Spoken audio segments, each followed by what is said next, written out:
NFL here at SBR Forum Videos. I'm Peter Loshak, and we're talking right now with Dave Golokhov, senior sports columnist for AskMen.com. And the second game we're going to talk about is Minnesota at Washington. Now, there's no lines out right now that I've seen, or maybe there are that I just haven't caught yet. Maybe someone is hanging, but I haven't seen any lines for this game. Of course, it's all about Robert Griffin's concussion.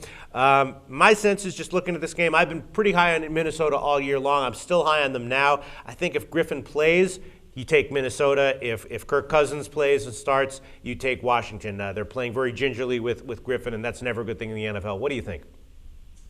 I'm not looking at the side for this game. I think this is actually going to be a very tough challenge for Minnesota either way, but I still kind of see them coming out with the win. Just kind of, they're on the road here, indoor team going outdoors. I think a lot of those things could be a challenge for them. There's also the issue of Adrian Peterson, and going back to face Washington, he tore his knee up against them last year, and Christian Ponder also some demons he might have to expel because he got concussed against them last year. But anyways, that's the side. Not really sure about it. I like the under in this game.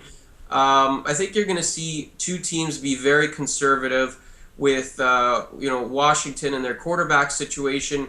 Either way, they're going to have to protect Griffin, or they're going to have to protect Kirk Cousins. And I don't mean the offensive line. I mean, handing the ball off a lot, running the ball a lot. And I think you're going to see the same thing with Minnesota. Again, it's indoor team going outdoors. Ponder's still a young quarterback. He's been more of a caretaker this year, and I see Adrian Peterson getting a lot of carries. Now, why do I like the under?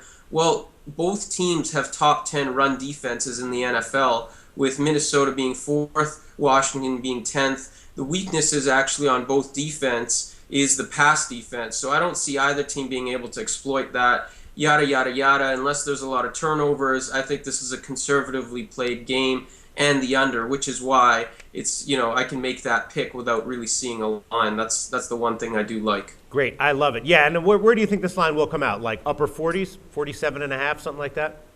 If it is, then I love it. I don't think it's that high. I would say between 40 and 44 max. Really? I don't see it being that high.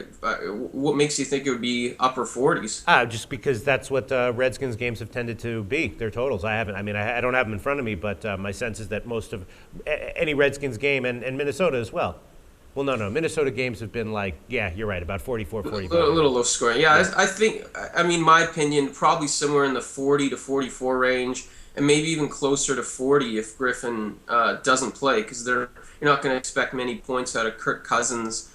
In any case, I still like the under. I see this being a conservatively played game.